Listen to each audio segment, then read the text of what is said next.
let's move on to let's go on to the Merlot next. I just noticed on the label. I'm just observing the label. You have the three little cab entrances here. I guess that's kind of parallel with the three Speck brothers there, right? So I just noticed that now. And then I hadn't noticed it actually says Chombart and Speck along here. I'd missed that before. Yeah.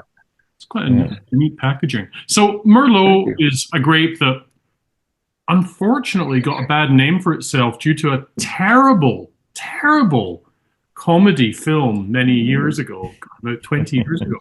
And I never understood that. I always really enjoyed Merlot as a grape. And of course, it's very important to you, Damien. And it has been very important to the Speck brothers in Ontario.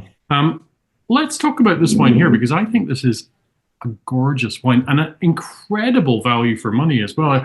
Getting back to what you were saying earlier, Daniel, about the wines of Cadillac having this fullness that sometimes perhaps the French shy away from, but it works very, very well in the Ontario market because we're quite often thought of as being half European, half North American, right?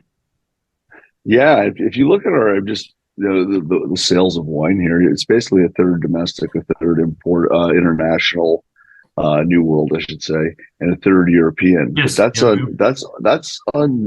it shows how different the markets can be, because as you go west in Canada, the balance shifts almost entirely to domestic and New World. And so we do have a European wine drinker here for sure, as well as a New World, as well as a domestic wine drinker. So you got to consider those things, and it all starts with the place when you're making wine, but you want to think about who is it going to be relevant to. Yeah. And so that was kind of a fun thing. Can I leave a little fun fact, by the way, about the movie you're speaking about, of course, which is Sideways, right? Yes. In Sideways, they laud Pinot Noir, which is of course great. I love Pinot Noir, and they crap all over Merlot. But someone pointed this out to me that at the end of that movie, the character Miles, I think his name is, sneaks into Shake Shack or one of these places to have a burger, and he pours a bottle of Cheval Blanc into a big styrofoam cup, and he's drinking it. Yeah. And there's a little joke in all of that, which I didn't get until much later. So the whole thing is that Cheval Blanc is supposed to be all Cabernet Franc, right? But it's actually not. It's about half Merlot. Yeah. Right.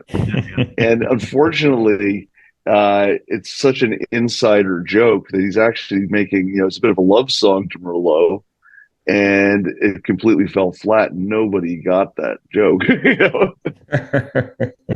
Well, I mean, the movie is saying how good Merlot is because it's the final wine of the movie, and it's the one that he's aging the longest, right? I mean, I guess one good thing came out of that, which made, because the kind of fashion turned against Merlot for some years, it made Merlot, and very good Merlot, much more affordable for most of them. Well, I did that. Yeah. Yeah. But this is I think this is a very complete wine for the price. It's you do have that bowl. It's a very generous wine for sure, right? Which I think will appeal to those people who perhaps sometimes find some Bordeaux that they've been exposed to perhaps a little bit more austere. But this one, does have that generosity of fruit. And the oak is, it's not overwhelming, but there's that really nice warm wood spice on this that people who are used to drinking a Californian Cabernet would find familiar, I guess. Yeah, that's the hope. Like, it's not to make Californian wine in Bordeaux, but it's to make a wine that shows another face of what Bordeaux can do, and that is certainly in step with the North American audience, and that's, I don't see why that's wrong, and it's just another take on things, and California's had such an influence on the North American wine consumer, so why not speak to them in their own language, so to speak. What are your thoughts on this wine, Damien? Yeah, that's just to talk before to speak directly about that wine. That's the Merlot, what we have majority in Bordeaux in general, everywhere, even in Medoc now, and of course, on that, with many discussion, many tasting different wines from that Daniel was sending to me to have another approach and to understand how to adapt a little bit maybe our winemaking to Ontario market. But I should say we did that for a part of the time. But I should say in the same time, thanks to the global warming a little bit, to get a change on the really ripe and very mature and intense Merlot that we never used to get in the past. Right. I remember 30 years ago, it was really different. It was really, really different. And also we adapt a little bit to the market to do the extraction more gentle, or can I say that gentle, not too strong, not to have hard tannins, and to something in soft way, but with very ripe grapes. It gave that sort of flavor. So. And so this sort of wine at the end. So, but it's a combination of different things, global, maybe climate change, maybe our way of making, and discussion with Daniel and all the team of Daniel with me to understand and to have this evolution. It's funny, you mentioned the 2003 vintage earlier in our discussion today, and I'm thinking about this now.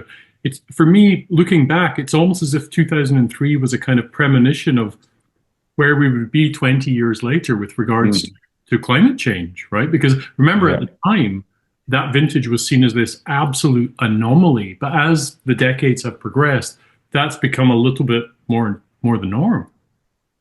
Yeah. And you're right. And but at that time we were not prepared for that. No, not at all.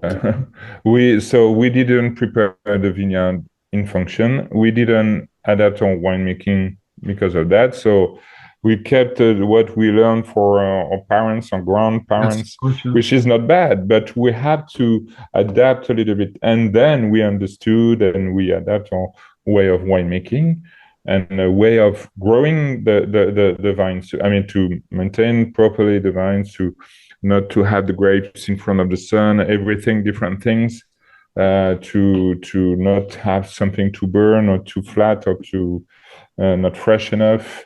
So it's a combination of what we had and what we have now, and we have to adapt, and we still have to.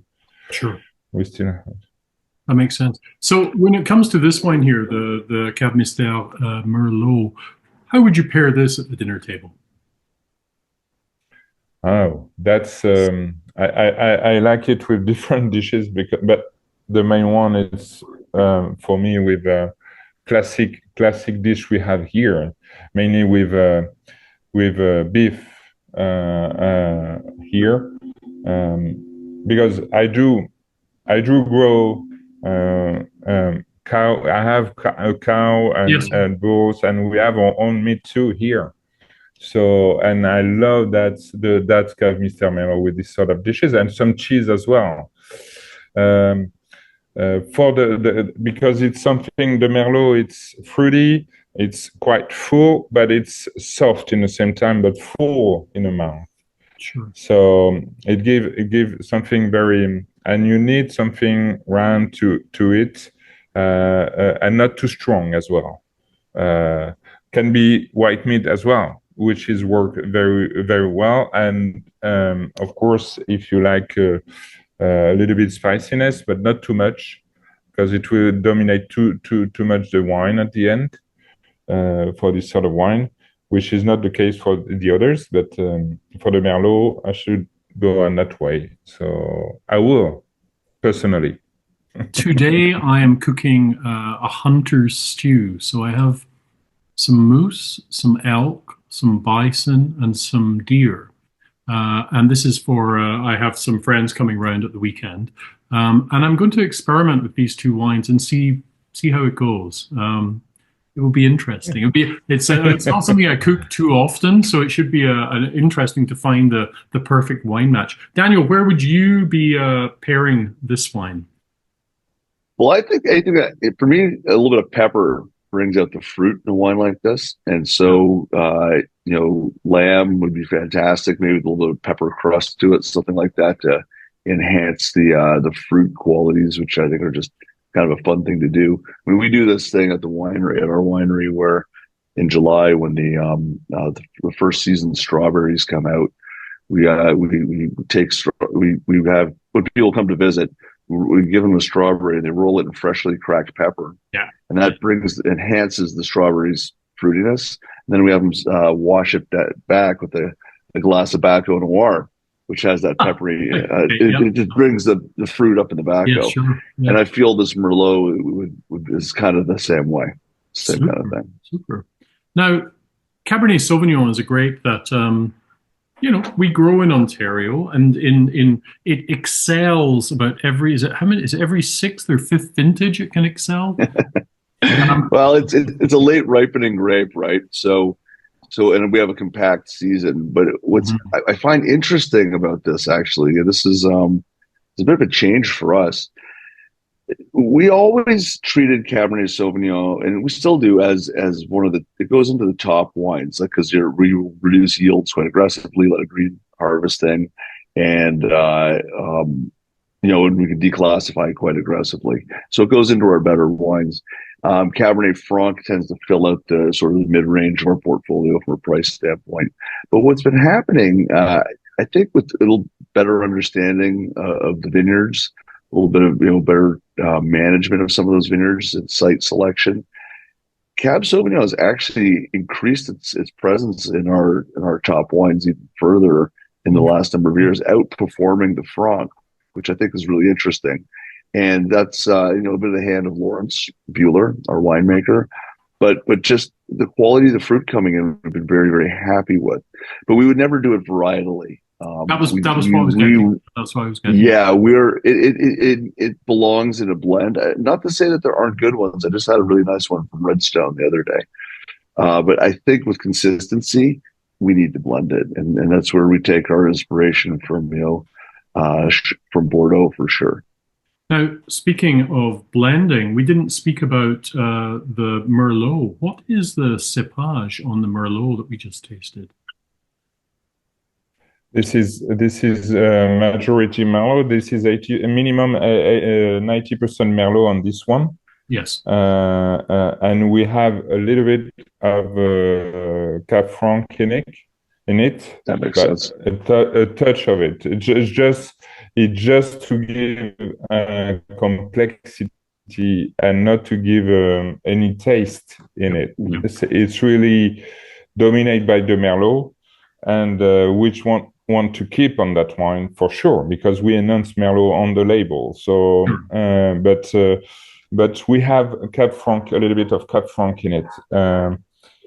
Here on that vintage, especially on the 20 and the 19, we had a very good Cab Franc for that wine. So we had a little bit. It's just give a little bit more complexity, because the Merlot is always full and soft, but you need a little bit more.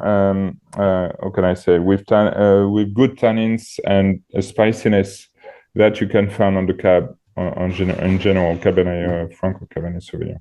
So speaking of Cabernet, we have the Cab Mystère Cabernet here. What else is in here apart from the Cabernet? In this one, it's only Cabernet. Oh no, yeah. On the we have 5%, but I cannot write it because it's too low for the regulation of Bordeaux. It's 5% of Petit Verdot. Ah, I see. Okay, interesting. 5% of Petit Verdot, but it's really a tiny touch of it. So the Petit Verdot, it's like a little goes a long way.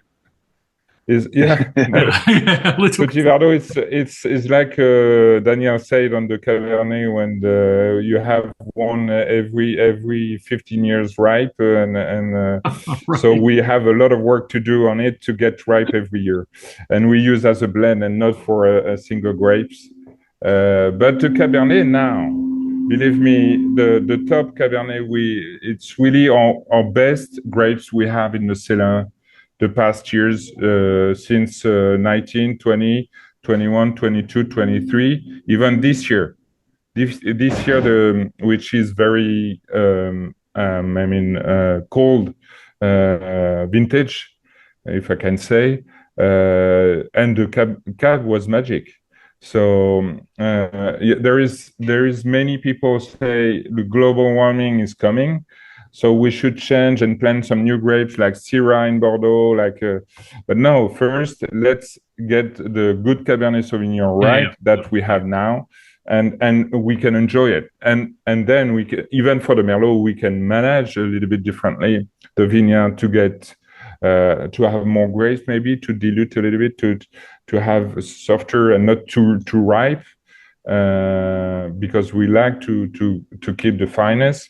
We like something full but elegant at the same time. So I really love that comment, Damien, because I find it so interesting. It's why it's nice to work with you in all aspects of our business relationship and beyond, because you're very realistic and pragmatic, and I think that it's many wine regions, even where I live, at times people become so bound by tradition, and they don't, if they forget that those traditions were created to serve a purpose, and then we keep doing some of these things because we've entrenched it in law or something, or it can't be any other way. But it's like those rules were made for a different time sometimes, and we have to look forward. And so this whole project is about that, and an exchange of ideas across the ocean, but also about just what is the right thing now to make the best wine now, and to communicate it the most simple way also, because one of the things, of course, we did was, we would love to have called the wine from Cadillac. I think that's just a wonderful name. I mean, we think of that as a golden word in English, but unfortunately the appellation won't allow for it. So we defaulted instead to say, look, one of the challenges that Bordeaux has here is it just, for a younger consumer, they don't know enough about the sub appellations, the various regions. Bordeaux is just keep this message as simple as possible. It's Bordeaux. And do the unthinkable, put the actual grape variety on the label, because we just felt we had to communicate more simply and with a simple name and a simple look. And it's about very good quality wine that tastes like it comes from this place in a way that's approachable. Now, this Cabernet here, that comes from correct me if I'm wrong, but that comes from your on the top of the hill, the gravelly vineyards up there. Yeah. The concentration on this wine is really quite something. The ripeness is wonderfully correct and very, very appealing to the Ontario consumer for sure. I'd be curious as to how you manage the tannins in this, because there's a definite structure in here. There's a definite, like, you can really feel it's Cabernet, but at the same time, there's nothing that would frighten the horses. There's nothing that would scare off, if you know what I mean. Like, there's nothing that's going to scare off a consumer who is used to New World wines. But this is, I mean, it's definitely Bordeaux, because it's got that a little touch of astringency. There's that little tweak of, like, there's still that lovely thread of acidity coming through this, which I always get from Entre deux Mers. Tell me a little bit about the management of the tannins in this wine, because I find that quite fascinating. That's really a good question. That's easier to manage now compared to the past, I should say. Right. Thank you to the global warming for that, especially in our place, in our place.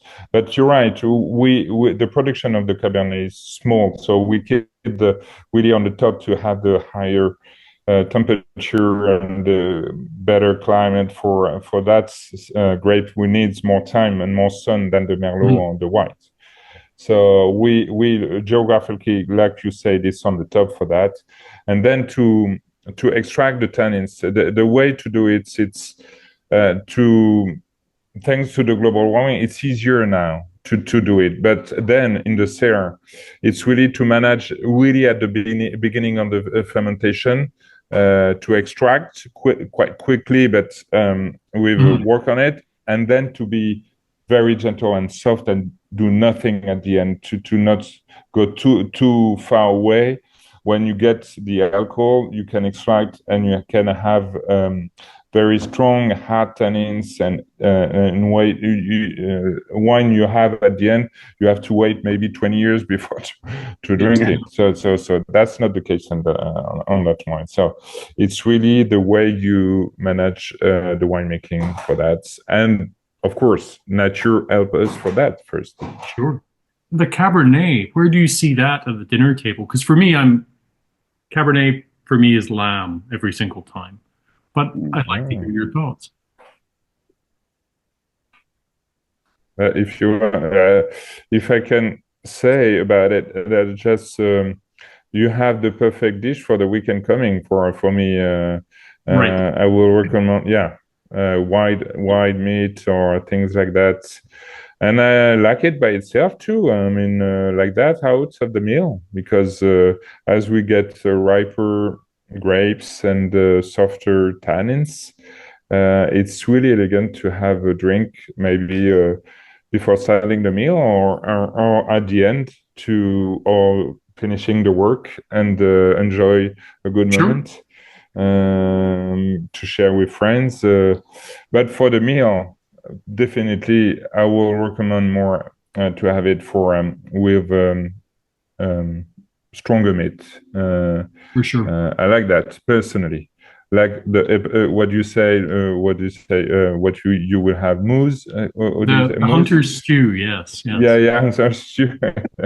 That should be perfect for me. Perfect for me.